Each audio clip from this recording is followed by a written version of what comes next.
Welcome to the Life of Hair. My name's James Atkinson. Thank you for joining me in this episode. Now today we're going to look at alternatives to bleaching hair, especially when we want those really vivid tones. Quite often, if I'm not doing a pastel or something really ultra light, I don't reach for the bleach. And that is because it saves the condition in the long run. Now today specifically, my model's a natural level 7. She wants a very bright red result. Now I can't just put a direct dye onto her roots on a natural level 7 and expect super bright results.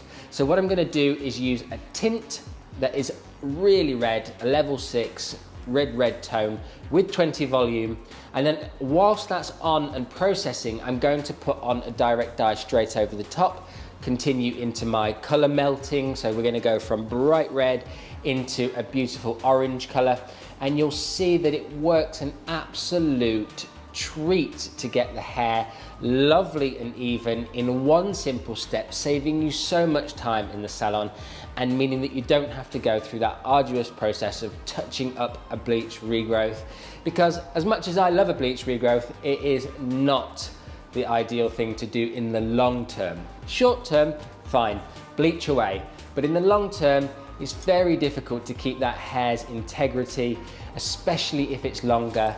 And that's one of the main reasons my lovely client came away from having bleached hair, is because the integrity of her hair was dwindling. She came to see me having been to another salon, and I gave her this alternative option of not having her hair bleached but still retaining some really vivid colour in her hair, and of course that won her over and she became my client. So that's another little added bonus. Sometimes people are looking for the alternatives to what they currently have or what they're currently doing to their hair, and if you have those alternatives in your toolkit, then you win yourself a client. So I hope you enjoy this, and if you do, then share it with your friends, subscribe to the channel and smash that thumbs up button. That's your gift to me. It really helps the videos get out there, and I will see you again next week for another episode of The Life of Hair.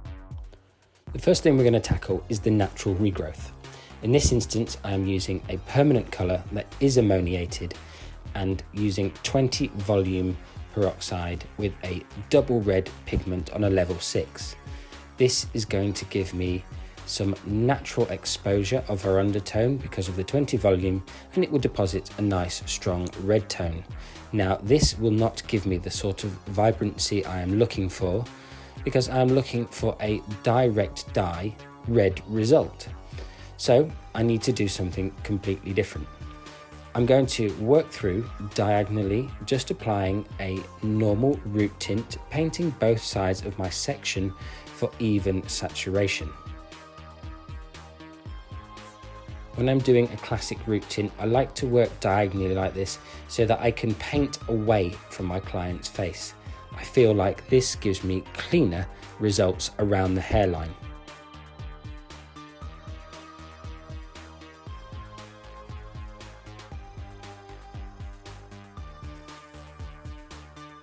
Once I've painted all my roots all the way through, I will then go on to do my direct dye colour.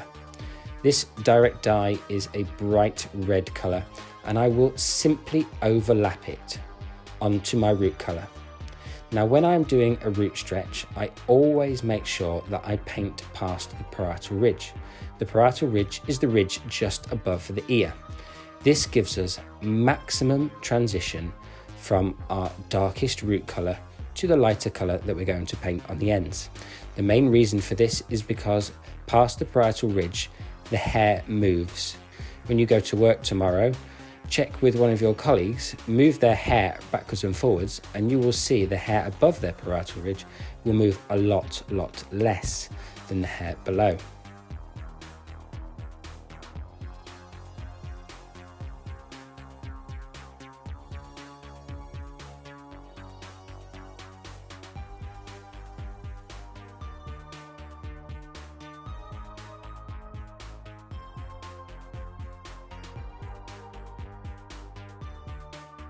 So I'm going to be making red into red orange into orange, using my fingers in a scissor motion and continuously combing the product through the hair to create the most perfect saturation I can achieve.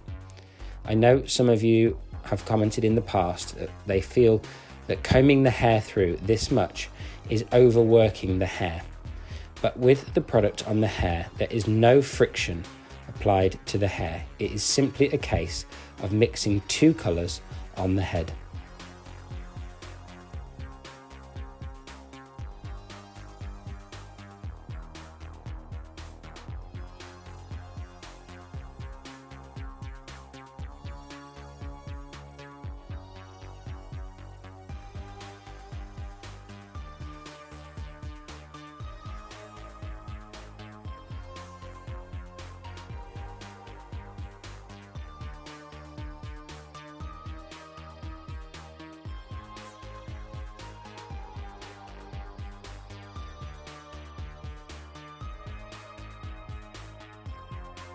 Once I finished applying, I just simply comb from the parietal ridge down to the ends, but I never comb back towards the roots because there is a lot of product at the roots and we will stretch it too far down the head.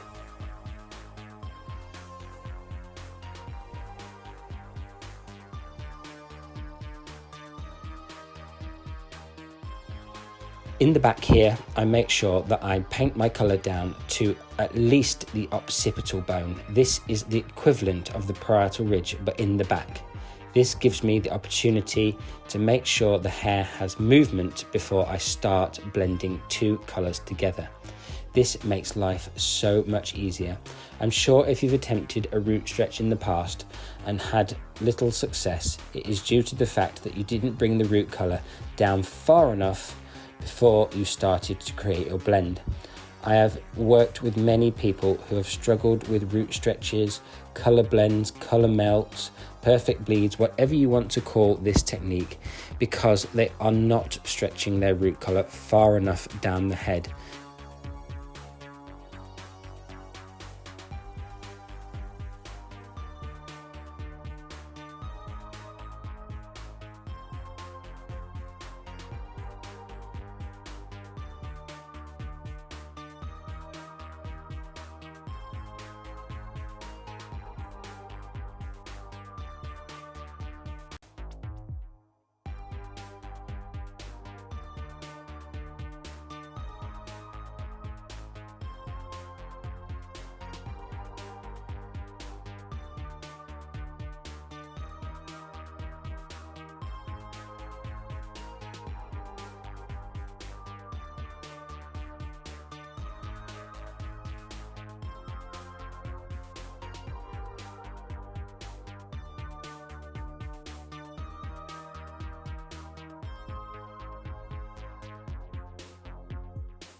Once I finish painting all my sections, I simply just go back, comb through each of my sections and make sure that my saturation and blend are as perfect as I can get them.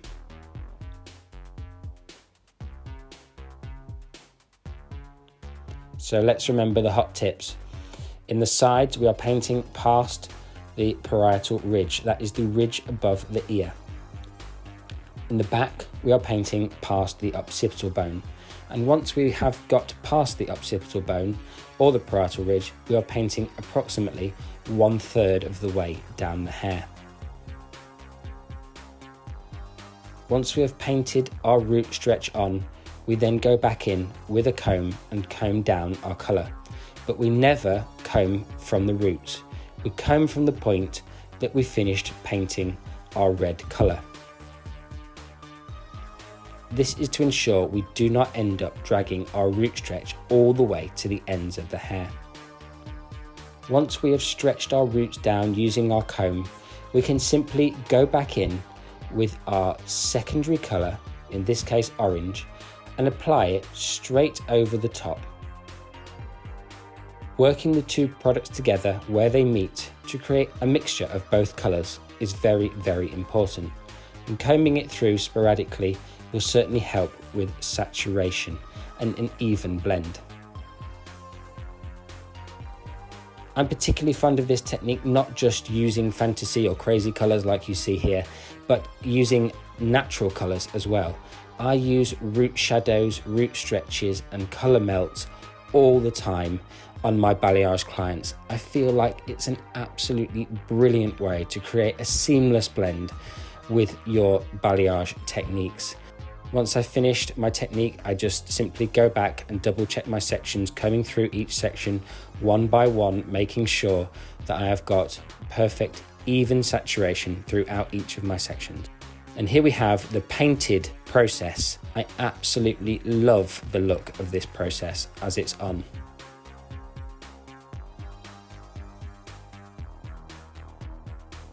And there is the finished look, an absolutely beautiful sunset colour melt, perfect bleed, root stretch, whatever you name it, it doesn't matter. It's an absolute winner in my book. No matter what you use, make sure that your root shade is deep enough to complement your ends and go for gold. And if you do try this technique or you plan to try this technique, then let me know in the comments. I'd love to know whether you're going to try it or whether you've given it a go and how you got on. I am here to help you with any other tips, tricks or problems that you have. Lots of people contact me and I will always get back to them. Have a wonderful week and I'll speak to you next time on another episode of The Life of Hair.